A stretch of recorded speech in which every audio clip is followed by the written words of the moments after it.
तो मुशीर ख़जाना अब्दुल हफीज़ शेख ने इक़्तिसादी सर्वे पेश कर दिया है और ये जो सर्वे है ये सऊदी पेश किया जा रहा है। सहाफ़ियों की जानिब से सवालात भी किए जा रहे हैं, बहुत सारे सवालात किए जा रहे हैं क्योंकि ज़ाहिर है जो इस वक्त उमैर मुल्क में हालात हैं वो सबके सामने है। कोरोना से भी निमट रही है हुकूमत और साथ साथ वो ये भी कोशिश कर रही है कि जो मईशत है उसका पहिया भी चलता रहे। अब कल बजट पेश होना है, उससे पहले इक़्तिसादी सर्वे पेश किया गया है, जो उसके आदाद शुमार सामने आए हैं इस पर हम बात भी करेंगे। जो GDP ग्रोथ है वो 0.4% है और इसके अलावा जो मुख्तलिफ टारगेट्स रखे गए थे, जो हदफ रखे गए थे, अहदाफ रखे गए थे, वो कोई भी टारगेट अचीव नहीं हो सका। ये इस वक्त अलार्मिंग है। लेकिन क्या ये सब कुछ कोरोना की वजह से हुआ है या अगर हालात सही चलते रहते तो हुकूमत सही समत में चल रही थी? ये हमारा आज का सवाल है और इसका हम जवाब जानने की कोशिश करेंगे। मोहसिन शेखानी साहब हैं, चेयरमैन आबाद, उन्होंने हमें ज्वाइन किया है। मोहसिन साहब, आपको ट्रांसमिशन में खुशामदीद कहते हैं। फरमाइएगा, जो इक़्तिसादी सर्वे पेश किया गया है, आप भी एक्सपेक्ट कर रहे थे कि क्योंकि कोरोना आ गया था तो तबाह बर्बाद हो गया सब कुछ, अगर ना आता तो सब अच्छी और सही समत में जा रहा था? देखिए, कोरोना ने तो पूरी दुनिया को तबाह बर्बाद किया हुआ है। पूरी दुनिया की इकॉनमी में अरबों रुपए इंजेक्ट हो रहे हैं। US यूरोप में आप देखें तो कितने अरबों डॉलर, ट्रिलियन डॉलर जा रहे हैं, लेकिन हम तो अफोर्डेबल ही नहीं है। तो डेफिनेटली बहुत फ़र्क पड़ा है। लेकिन इकॉनमी अगर इसी तरह चलती रहती तो हो सकता है कि 100% रिजल्ट ना हो, लेकिन 90% चीज़ें आपको एक्टिव रहती। लेकिन डिफ़िकल्ट टाइम में, इस टाइम में ही आपको जीना है और इसी में इकॉनमी चलानी है। आज के दौर में हमें क्या करना है और हमें किस तरीके से आगे जाना है, इसलिए कि बाहर से सिर्फ हमारे यहाँ जॉब नहीं खत्म हो रही, बाहर से भी लोग आएंगे। इसलिए कि आपका मिडल ईस्ट से जितनी जॉब है, मैं समझता हूँ 1 लाख आदमी वहां से वापस बैक होगा, तो वहां भी बहुत जॉब खत्म हो रही है। तो बड़ा सीरियस इश्यूज है। आने वाले वक्तों में हमें अपनी पॉलिसीज को, अपने सिस्टम्स को बेहतर करने की जरूरत है। हमें वन विंडो पॉलिसीज चाहिए, हमें डिजिटलाइजेशन चाहिए। ये सारी चीजें करेंगे ताकि ये ब्यूरोक्रेसी या लॉन्ग प्रोसेस खत्म हो। इमेज ठीक है, मोहसिन साहब साथ ही रहिएगा। डॉक्टर सलमान शाह साहब ने भी हमें ज्वाइन कर लिया है, उनकी तरफ हम ज़रा जाते हैं। डॉक्टर साहब फरमाइएगा, जो इस वक्त इक़्तिसादी सर्वे पेश किया गया है उससे आप एग्री करते हैं कि वाकई ये बिल्कुल जेन्युइन है और जिस तरह से इस हुकूमत को मुश्किलात का सामना रहा और उसमें एड अप हुई हैं चीज़ें कोरोना को लेके, तो ये बिल्कुल ठीक है, ये अहदाफ इसी तरह से हैं? लेकिन बात तो ये पूरा स्टडी करना पड़ेगा और जो भी उसमें डेटा वगैरह वो तो वैल्यूएट होता रहेगा। लेकिन इसमें कोई शक नहीं है कि कोरोना की वजह से इक़्तिसादी तौर पे एक टोटली डिफरेंट दुनिया बन चुकी है। डिसरप्शन, प्रोडक्शन की डिसरप्शन हो गई है, कंजम्पशन की डिसरप्शन है, आमदन की डिसरप्शन है। तो इस तरह का एपिसोड पिछले 100 साल में नहीं हुआ जो अब हो रहा है। तो हमें हर चीज़ को उसी मद्देनज़र से देखना चाहिए कि इस वक्त जहाँ भी हम खड़े हैं आगे कैसे इसको निपटा जाएगा, क्योंकि बहुत बड़ा एक हेल्थ क्राइसिस है और उसके साथ साथ इतना ही बड़ा एक इकोनॉमिक क्राइसिस है। और इकोनॉमिक क्राइसिस में आपको पता है कि 20 मिलियन 25 मिलियन वर्कर्स जो हैं उनकी रोजगार जो है वो थ्रेटन्ड है या ख़त्म हो चुकी है और बहुत सी कंपनीज SMEs जो हैं वो बंद हो सकती हैं या जो बहुत इस वक्त मुश्किल हालात में हैं। और अगर ये रोजगार का बंदोबस्त नहीं होगा तो एक बहुत बड़ा क्राइसिस बन जाता है। सो आई थिंक ये इकोनॉमिक सर्वे में जो भी चीज़ें हैं पहले 9 माह के हिसाब से उनकी एक वैल्यू है, लेकिन जो कोरोना के दौरान जो कुछ हो रहा है और उसके ऊपर जो इकोनॉमिक इम्पैक्ट है उसको हाईलाइट करना बहुत ही जरूरी है। अच्छा सलमान साहब, यहाँ पर ये कहिएगा कि अगर हम माजी का देख लें, मुस्तकबिल में तो ज़ाहिर है बहुत कुछ करना होगा, बहुत कुछ फेस भी करना होगा। पाकिस्तान तहरीक इंसाफ की हुकूमत का ये दूसरा बजट है और पहला मिनी बजट निकाल दिया जाए, उसको मिला लिया जाए तो तीसरा बजट हम इसको काउंट कर लेते हैं। तो कोरोना से पहले तक अगर हम जनवरी तक की बात करें या फेब तक की बात करें तो क्या समझते हैं आप, पाकिस्तान तहरीक इंसाफ ने तमाम जो अहदाफ जो रखे थे, जो दावे किए थे, जो बातें की थी, वो तमाम सही समत में जा रहे थे और कोरोना के आने से ही इफेक्ट हुआ या उससे पहले भी सूरत कुछ बहुत बेहतर नहीं थी? जाहिर है कि पाकिस्तान की इकॉनमी जो है वो एक शदीद बहरान उसमें था और हमें पता है कि IMF प्रोग्राम जो पाकिस्तान को में जो पाकिस्तान गया है वो बैलेंस ऑफ पेमेंट क्राइसिस की वजह से गया और कर्जों की अदायगी की वजह से गया, क्योंकि पाकिस्तान की इकॉनमी पे तकरीबन 100 अरब डॉलर के बैरून मुल्क के कर्जे थे और उनकी रीपेमेंट करना बहुत मुश्किल था, उनका डेट सर्विसिंग बहुत मुश्किल थी और उसके साथ साथ हमारे जो रिजर्व्स थे वो ख़त्म हो चुके थे और उस रिजर्व्स क्योंकि हमारी इंपोर्ट्स बहुत ज़्यादा थी, एक्सपोर्ट्स है नहीं थी और कर्ज़ों पे हम चल रहे थे, तो उसको डील करने के लिए एक IMF प्रोग्राम में गए थे जो कि बड़ा सख्त प्रोग्राम था और आपने देखा कि उसकी वजह से इकोनॉमिक ग्रोथ जो है वो बिल्कुल कम हो चुकी थी और एक स्टेबलाइजेशन की तरफ जा रहे थे और हमारा जो तजारती खसारा था वो भी नीचे आ रहा था, जो करंट अकाउंट डेफिसिट था वो भी नीचे आ रहा था, बट उसके साथ साथ फिर आपकी ग्रोथ भी नीचे आ रही थी। तो ये सारा कुछ जो है ये ठीक है डॉक्टर साहब, ये कितनी बड़ी अचीवमेंट है इस पे ज़रा हम बात करेंगे। हमें काजी सईद साहब ने भी ज्वाइन किया है, GNN के सीनियर एंकर पर्सन है, तज्ज़ियाकार हैं और इन मामलात को भी जो हैं वो समझते हैं। और इससे पहले कि काजी साहब आपकी तरफ आए, ज़रा मैं मोहसिन शेखानी साहब से जानना चाहूँगा। मोहसिन साहब, सर वो जो कंस्ट्रक्शन इंडस्ट्री के लिए पैकेज आया था और उसको इंडस्ट्री का दर्जा दे दिया गया था, उससे अब तक क्या आपको लगता है कि फ़वाइद हासिल हुए हैं? क्योंकि बहुत से लोगों के नज़दीक उससे कोई खातिर खा कामयाबी नहीं मिली है। आप क्या समझते हैं?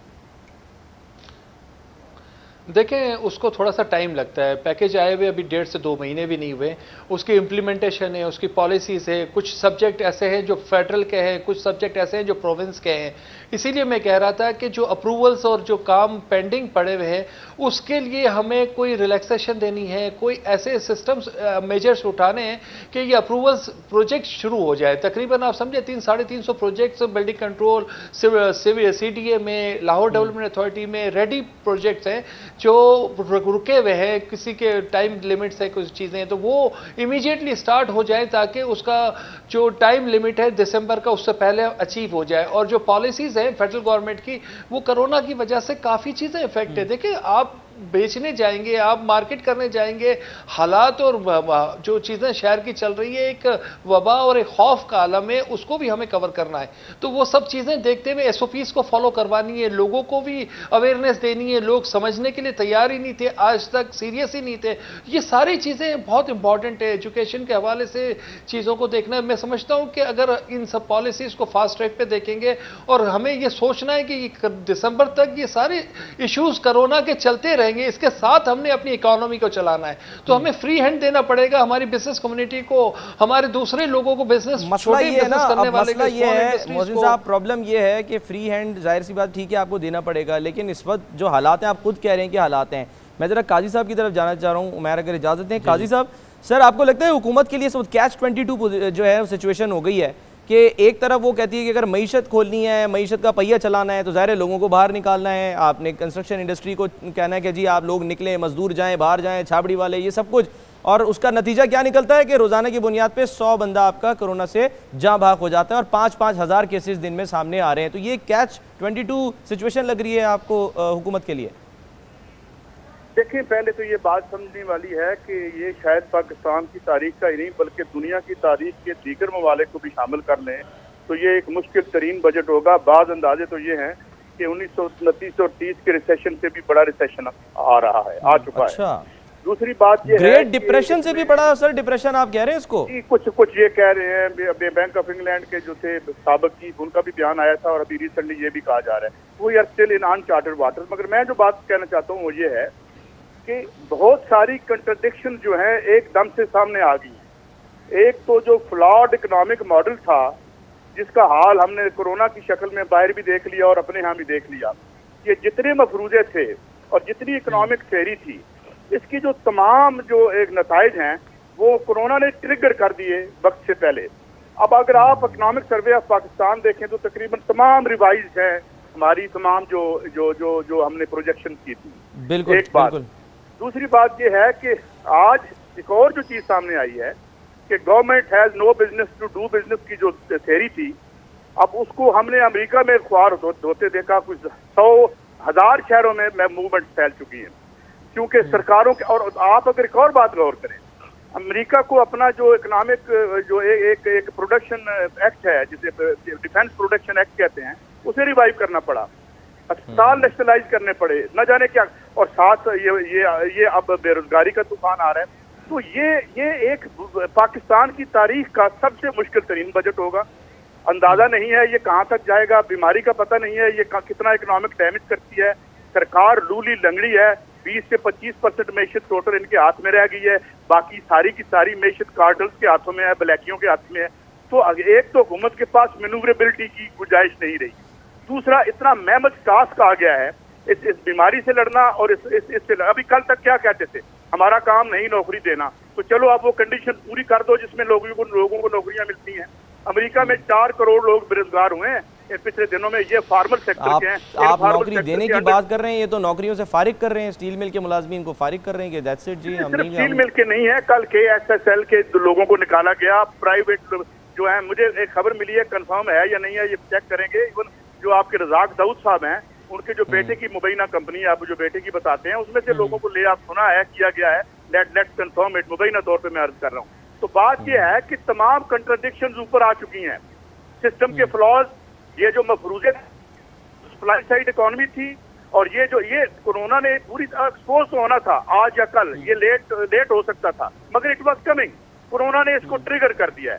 तो अब जिन लोगों के पास मैशियत की बाग दौड़ है, क्या वो इस काबिल हफीज शेख साहब जो हैं, अब वो क्या कह रहे हैं कि जी वो केनेशियनिज्म की तरफ लेके जा रहे हैं। अरे भाई, जब केनेशियनिज्म किया था तो सरकारों के पास पैसे थे, 2008 में आपने छाप लिए, क्वांटिटेटिव ईजिंग जिसे कहते हैं वो कर रही है। आप क्या करेंगे, किधर से लाएंगे? इवन अमेरिका जो दुनिया की सबसे बड़ी करेंसी है, वो किस हद तक और छापेगा? 5.6 ट्रिलियन का उन्होंने। कैसे बड़ा आपने इंपॉर्टेंट पॉइंट दिया सर, एक इंपॉर्टेंट पॉइंट आपने दिया है, क्योंकि हफीज शेख का आपने नाम लिया है। सलमान शाह साहब, सर हफीज शेख साहब से आज एक सहाफ़ी ने सवाल किया और बड़ा ज़बरदस्त वो सवाल था कि जी आप एक तरफ तो ये कह रहे हैं कि ये गुज़श्ता हुकूमतों की वजह से हमें जो है वो कर्ज़े जो हैं वो विरसे में मिले, सब कुछ वो जो ब्लेम एक गेम चलता है वो हमें नज़र आता है, फिर कुछ हिस्सा आपने कोरोना पे डाल दिया। तो वो ये कह रहे हैं कि ये जो इस वक्त आपकी टीम बैठी है, ये तो पहले उन्हीं हुकूमतों में शामिल थी जिसको आप फेल हुकूमत कह रहे हैं, तो फिर क्या आप अपने आप को कसूरवार ठहरा रहे हैं?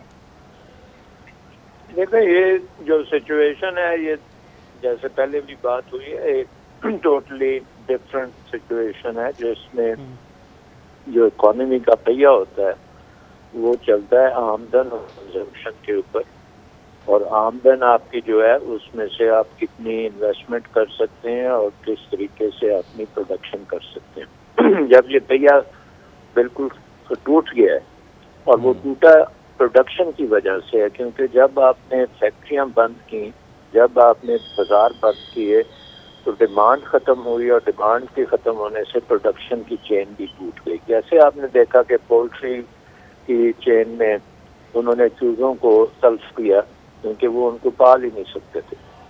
तो अब ये जो चेन है, इसको दोबारा से आपने चालू करना है, ये चैलेंज है। इसमें जो सिंपल चीज़ है वो ये है कि जो लोग तो इस वक्त बेरोजगार हो गए हैं, उनकी कफालत करनी है, ताकि वो सर्वाइव करें, उन फैमिलीज के पास, क्योंकि हमारे मुल्क में सोशल सिक्योरिटी नेट बहुत कमज़ोर है, और एहसास प्रोग्राम और इस किस्म के प्रोग्राम्स बहुत बेहतर करने पड़ेंगे, बहुत बड़े करने पड़ेंगे, ताकि सबको।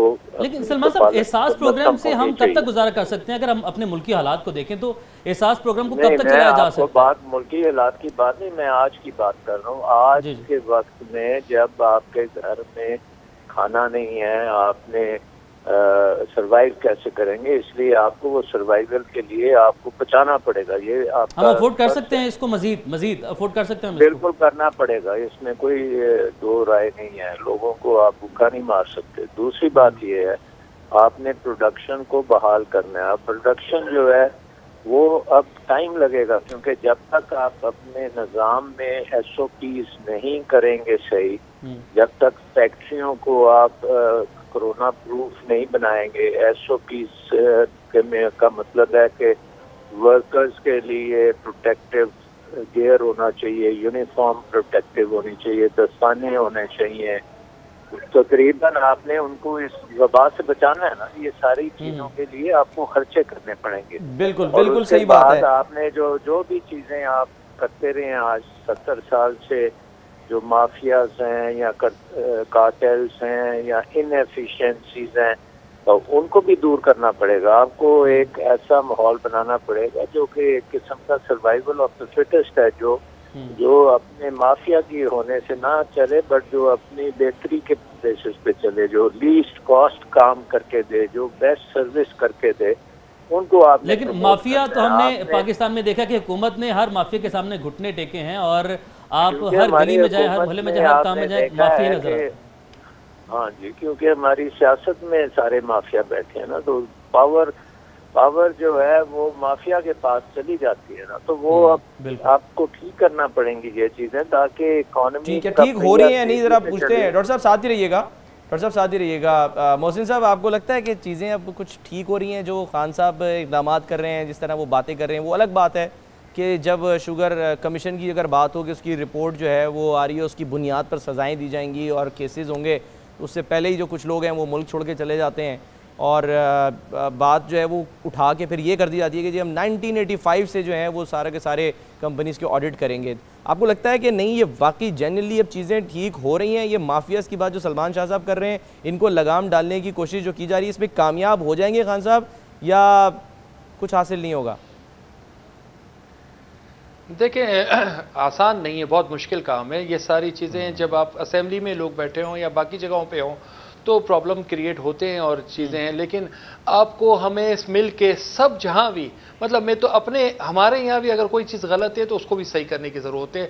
हमारे पास रास्ता ही डिजिटलाइजेशन है, हमें ओपन पॉलिसी करनी पड़ेगी, हमें लोगों की मोहताजी नहीं चाहिए, ऑनलाइन सिस्टम्स चाहिए। जब आप ये सब कर देंगे तो ये सब कार्टेलाइजेशन भी ख़त्म होगी, चीज़ें ख़त्म होगी। जब आप एक सेक्रेटरी के पास या एक ब्यूरोक्रेसी के पास चीज़ें होगी और वो अप्रूवल देगा और उसके हाथ में आप घूमते रहेंगे तो काम नहीं होंगे। आपको सिस्टम को ओपन करना पड़ेगा, आपको पॉलिसीज को खोल के देनी पड़ेगी, बताना पड़ेगा इक्वली हर आदमी का राइट होगा वो पार्टिसिपेशन करे। जब तक आप इन पॉलिसीज पे नहीं जाएंगे, ओपन पॉलिसी पे, दुनिया भर में डिजिटलाइजेशन हो गया है, हर चीज सामने आपके पड़ी होती है और आपके अप्रूवल्स और लोगों के पीछे नहीं घूमना होता। हम तो मिनिस्ट्रियों में या लोगों के पीछे घूम रहे हैं। एक स्पेशल इकोनॉमिक जोन पास कराने के लिए 6-6 महीने तक लोग घूमते हैं और उसकी फैसिलिटियां बनाते हैं और उसके पीछे घूमते हैं। तो ऐसा नहीं होना चाहिए। जो इन्वेस्टमेंट कर रहा है, जो इंडस्ट्री लगा रहा है, जो बिजनेस कर रहा है, उसको ऑनलाइन फैसिलिटीज दें, उसको किसी के उसके पीछे कोई नहीं भागे,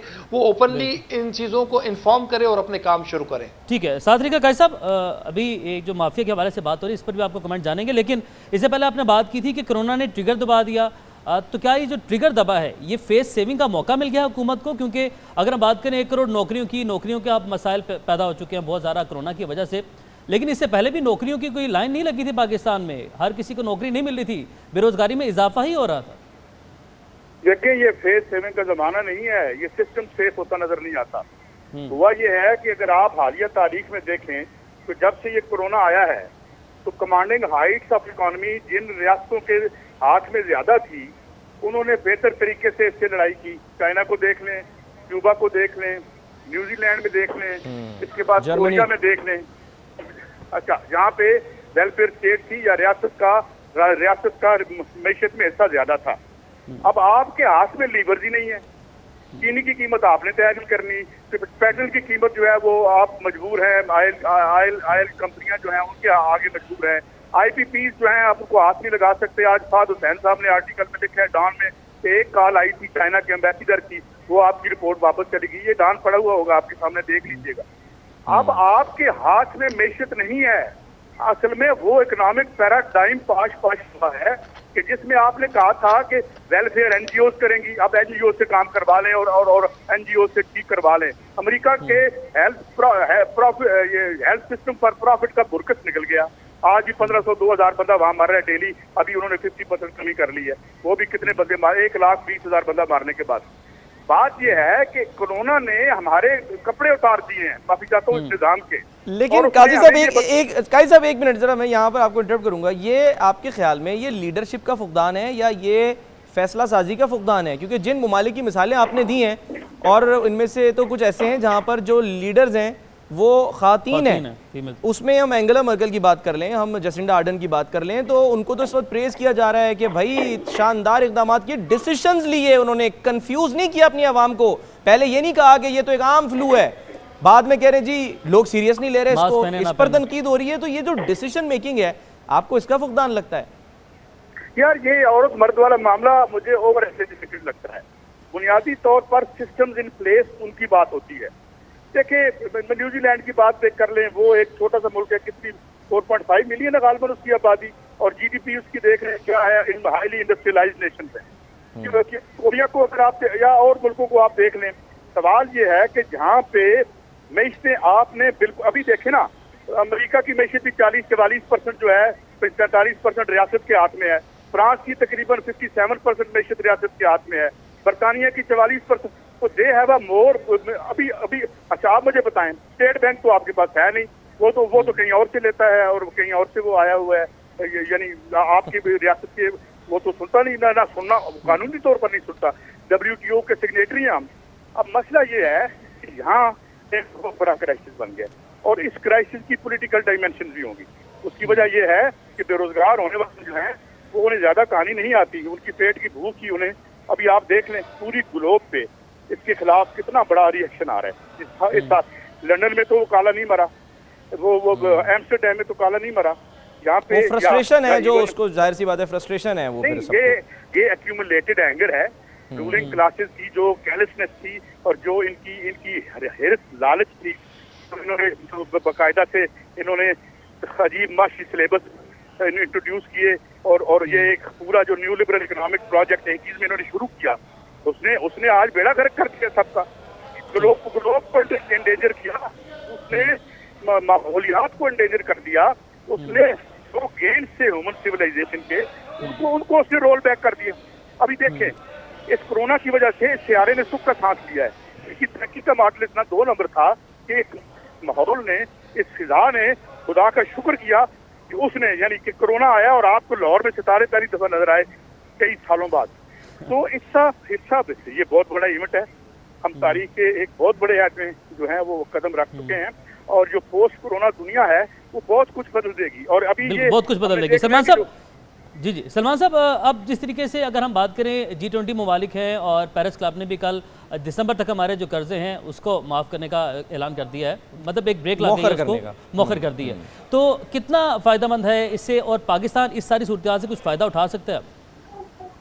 देखिए एक बात तो मैं पहले बात ये बताऊं कि पाकिस्तान में इकॉनमी पे हुकूमत का जो फुटप्रिंट है वो तकरीबन 80% है। पाकिस्तान एक ओवर रेगुलेटेड ब्यूरोक्रेटिक स्टेट बन चुका है, जिसमें अगर आप बात करें पेट्रोलियम की तो उसमें भी ब्यूरोक्रेसी घुसी हुई है, अगर आप बात करें फूड चेन की तो उसमें भी ब्यूरोक्रेसी मैनेज कर रही है, अगर आप एनर्जी की बात करते हैं तो उसमें भी ब्यूरोक्रेसी का रोल है। तो पाकिस्तान तो है ही जो है run by the bureaucrats and it is the state run economy. ये यहाँ पे ना कोई, लेकिन सलमान शाह साहब सर ब्यूरोक्रेसी पे तो फिर हुकूमत का कंट्रोल नहीं है ना, ये भी तो मसला है, ये भी तो सबके सामने किस तरह से जो है वो हुकूमत है ना, वही तो हुकूमत है। बट अब अगर आप ये देखते हैं कि IPPs के ठेके किसने किए हैं, गवर्नमेंट ने किए हैं ना। गवर्नमेंट ने एक मार्केट डेवलप होने के बजाय उन्होंने ये IPPs को बांटे हैं, और आज ये भी नहीं पता लगता कि किस बेस पे बांटे गए हैं, और इतने महंगे। अगर कोई पिछले 10 साल की हम कहानी एनर्जी की लें तो दुनिया की सबसे महंगी तरीन एनर्जी हमने बना के खड़ी कर दी है, और ये एक ही मिनिस्ट्री है, मिनिस्ट्री ऑफ एनर्जी, जिसमें आपके पेट्रोलियम और एनर्जी और पावर के ये जो मिनिस्ट्रीज बैठी हैं वो सारे फैसले करती हैं। और आज पाकिस्तान को मुसीबत में डाला होगा कि आप मकरूज भी हो गए हैं, और आपकी दुनिया की सबसे महंगी बिजली भी है, और आपकी इकोनॉमी जो है वो भी अनकम्पेटिटिव हो गई। हकीकत ये है कि जब से सोवियत यूनियन टूटा है और बर्लिन की दीवार गिरती है, पूरी दुनिया ने रिफॉर्म्स की हैं, लेकिन पाकिस्तान में रिफॉर्म नहीं किसी ने होने की। पाकिस्तान में किसी किस्म की एफिशिएंसी इम्प्रूवमेंट, प्रोडक्टिविटी के ऊपर काम, मार्केट्स को कम्पेटिटिव करना, कार्टेल्स को तोड़ना, माफियाज को तोड़ना, इन चीजों पे कोई काम नहीं हुआ। तो सर रिफॉर्म्स करेगा कौन? ये कब होंगी रिफॉर्म्स, कैसे हो सकती हैं? इसके लिए अवाम को कब तक इंतजार करना पड़ेगा? सर इसमें एग्जाम्पल भी ले लें कि एक तरफ सर एग्जाम्पल शाह साहब, सर एग्जाम्पल के तौर पे जो हमने सवाल किया था ना शाह साहब, जो काजी साहब से भी सवाल किया था कि डिसीजन मेकिंग, जी सर मैं सिर्फ सवाल ऐड करने को कह रहा हूँ, उसमें डिसीजन मेकिंग की बात हम कर रहे हैं कि एक तरफ हुकूमत जो है वो फैसला करती है कि जी हम जो इंडस्ट्री है हमारी लोकल, हम उसको जो है उसको हम प्रमोट करेंगे, हम कहेंगे कि जी आप लोकल सतह के ऊपर जो है वो ये हमारी पॉलिसी मेकर जो है ये बिल्कुल बात कुछ करते हैं, काम कुछ और करते हैं। देखिए पूरा जब से आयरन कर्टन टूटा है, सोवियत यूनियन टूटा है, ईस्ट यूरोप में आपको पता है कि लोगों ने तो वहाँ जो रेवोल्यूशन की है और जिस तरह से कम्युनिज्म को ख़त्म किया है और जिस तरह से वहाँ पे अब रिफॉर्म्स हुई हैं, तो पूरे ईस्टर्न यूरोप में रिफॉर्म्स हो चुकी हैं। वो एक असल फंक्शनिंग मार्केट इकोनॉमी बना के उन्होंने अपनी प्रॉस्पेरिटी को बहुत बेहतर कर लिया है। बेहतर किया। अच्छा शाह साहब साथ ही रहिएगा सर, साथ ही रहिएगा, वक्त थोड़ा सा कम है, साथ ही रहिएगा सर। मोहसिन मतलब ये है कि पाकिस्तान में वक्त है अब आपको रिफॉर्म करने की जरूरत है।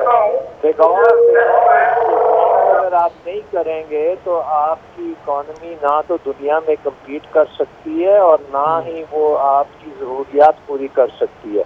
और इसका असूल ये है कि आप अपनी ब्यूरोक्रेसी को कम करें, सुर्ख फीते को कम करें, आप इन्वेस्टमेंट लेके आए ताकि यहाँ पे रोजगार भी बने, प्रोडक्शन भी आए और लोगों को कुछ खाने पीने के लिए मुनासिब कीमत पे चीजें भी मिले। शाह साहब साथ ही रहेगा। मोहसिन साहब सर, जो अभी शाह साहब ने भी बात की है कि जी आप रेड टेपिज्म को ख़त्म करें, आप इन्वेस्टमेंट भी लेकर आएँ, प्रोडक्शन को बढ़ाएं। अब डिसीजन मेकिंग की हम बात करते हैं, वही जो मैं काई साहब से भी कह रहा था कि हुकूमत कोई एक फ़ैसला कर लेना। अगर ये फैसला करती है कि हम जो मोबाइल फ़ोन्स हैं उसके हम मैन्युफैक्चरिंग यूनिट यहाँ लगाएंगे, जब वो यूनिट लग जाते हैं तो उधर आप जो है वो उसकी इंपोर्ट भी खोल देते हैं, उस पर टैक्स भी ख़त्म कर देते हैं, तो बाहर से मोबाइल फ़ोन सस्ते आने लगते हैं, तो फिर फ़ायदा क्या उस प्रोडक्शन यूनिट का जो यहाँ लगाया गया था? बात करने दीजिएगा। बिल्कुल आपका कहना सही है काई साहब। सर सवाल मोहसिन साहब से सर, काई साहब साथ ही रहिएगा, मोहसिन साहब से सवाल है। जी मोहसिन साहब। और मैं कह रहा हूं बिल्कुल सही है। इस तरीके से ऐसी पॉलिसीज होती है कि लोकल इंडस्ट्री जो लगा रहा है वो बाद में परेशान हो जाता है और वो भाग जाता है। आपको तो उनको सिक्योर करना की जरूरत है और यही रेटिज्म है जो आप कह रहे हैं, ये ब्यूरोक्रेसी है जो प्रॉब्लम क्रिएट। तो यहाँ पे जब तक आप प्राइवेट सेक्टर को सब जगह साथ नहीं डालेंगे और डिजिटलाइजेशन नहीं करेंगे, जब तक ये इशू होगा। आप कह रहे हैं जॉब्स का, मैं आपको बताऊं हमारे पास एक इंजीनियर काम कर रहा होता है 1 लाख रुपए, जब गवर्नमेंट की जॉब आती है 40,000 रुपए की तो वहां चला जाता है, इसलिए कि वो 40,000 से 4 लाख रुपए 40 लाख रुपए कमाने की सोचता है। तो ये वाले इश्यूज है गवर्नमेंट जॉब में, इसलिए नहीं जा रहे, इसलिए जा रहे हैं कि उनकी आमदनी ज्यादा हो जाती है, वहां पे जराए बहुत है। तो हमें इन चीजों को जब तक आप नहीं डिजिटलाइजेशन करेंगे, जब तक काम नहीं होगा। गवर्नमेंट जॉब दे नहीं सकती, गवर्नमेंट में जॉब जाने का मतलब ही कि आपको ज्यादा पैसे कमाने हैं। तो ये हमें तासुर को खत्म करना पड़ेगा, तभी आपकी इकोनॉमी, लोगों को कॉन्फिडेंस देना पड़ेगा कि इंडस्ट्री जब आप हमारे साथ ही मौजूद है। ट्रांसमिशन का सिलसिला इसी तरीके से जारी है। सलमान शाह साहब हमारे साथ मौजूद हैं, सैयद काई साहब हमारे साथ मौजूद हैं, आप तीनों अफराद हमारे साथ ही मौजूद रहेगा। इसी तरीके से ट्रांसमिशन का सिलसिला जारी है। वापस आते हैं एक ब्रेक के बाद।